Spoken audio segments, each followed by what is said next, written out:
Since joining the WNBA as commissioner in 2019, I have often been asked, when will the WNBA expand? And for the most part, my response has always been, when the time is right. We had a lot of work to do. Well, the right time, the right moment is today, and I'm very pleased to announce that the WNBA is coming to the Bay Area. Yeah.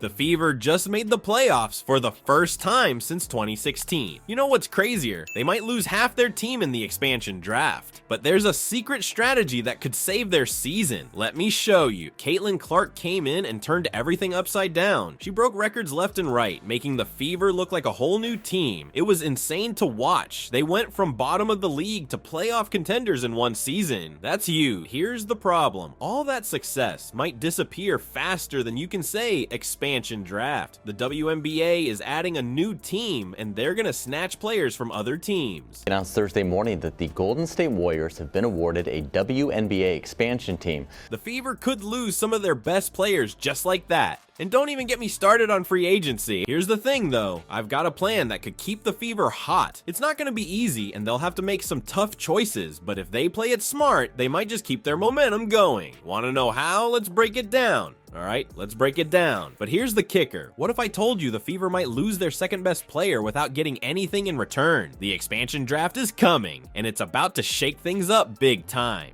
You see, the WNBA is adding a new team called the Golden State Valkyries. Sounds cool, right? But here's the catch. They're gonna snatch players from other teams to build their roster. And guess who's in the line of fire? Our Indiana Fever. Now, the rules of this expansion draft are pretty wild. Each team can only protect 6 players. 6! That means a bunch of talented players are gonna be up for grab. And for a team like the Fever that just found their groove, this could be a disaster. Let's talk about the Fever's roster for a second. They've got some serious talent. Caitlin Clark obviously is their superstar. But what about Kelsey Mitchell? She's been holding it down for years, consistently dropping buckets and creating plays. And don't forget about Nalissa Smith, their young forward who's been improving every season. But here's where it gets tricky. The Fever can only protect 6 players in this draft. 6! That means some key players are gonna be exposed. It's like trying to choose your favorite flavor of ice cream when you love them all. You just can't win. Now imagine this. The Valkyries could swoop in and take Kelsey Mitchell. Just like that, the Fever's second best player could be gone. And the worst part, they wouldn't get anything in return. No trades, no compensation, nada. It's like losing your phone and not even getting insurance money for it. But hold up, there might be a way out of this mess. The Fever's management needs to get creative with their protection strategy. They gotta think about more than just stats. Who brings that special chemistry to the team? Who's got potential that hasn't been fully tapped yet? Here's a crazy idea. What if they protected some of their younger players with high potential instead of all their current stars? It's risky, but it could pay off big time in the long run. They could keep their core intact while still having some surprising names on that protection list. Think about it. Protect Clark, obviously, a couple of veteran leaders, and then some promising rookies or sophomores. This way, even if they lose a big name, they've still got a solid foundation to build on. It's like planting seeds for the future while still keeping your garden looking good now. Speaking of big names, there's an even bigger threat looming over the Fever. It's not just about who they might lose, it's about who they might not be able to keep, and this could change everything.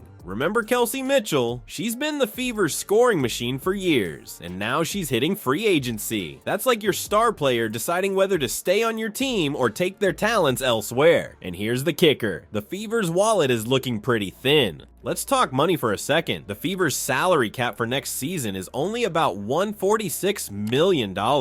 That's not a lot of cash to work with when you're trying to keep your best players and improve your team. It's like trying to buy a whole wardrobe with just $50 in your pocket. Something's gotta give. Now, Mitchell isn't just any player. After the Olympics, she went on a tear, averaging 23.4 points per game. That's superstar level scoring right there. Losing her would be like losing your phone and your charger at the same time. You're gonna have a tough time staying connected. So here's the million-dollar question. How can the Fever keep Mitchell and still have enough money to make their team better? It's like trying to solve a Rubik's Cube blindfolded, but don't worry, I've got some ideas that might just work. What if the Fever got creative with their contracts? They could use something called the core designation on Mitchell. It's like putting a VIP sticker on her jersey. It means she's not going anywhere. This way they can keep her while still having some wiggle room to improve the rest of the team. But here's where it gets tricky. The Fever also have other free agents to think about. Erica Wheeler and Temi Fegbani are both up for grabs too. Wheeler's been great for team chemistry, but she didn't play as much during their playoff push. It's like having a really fun friend who doesn't help with the group project. Sometimes you gotta make tough choices. If the Fever let Wheeler go, they'd free up some cash to keep Mitchell and maybe even add another solid player. It's like trading in your old phone to get a discount on a new one. Sometimes you gotta give something up to get something better. The Fever's front office is gonna have to pull off some serious magic this offseason. They need to keep their core intact while still finding ways to improve. It's like trying to upgrade your computer while it's still running. One wrong move and the whole system could crash. Magic tricks are cool, but the Fever might need a whole new playbook.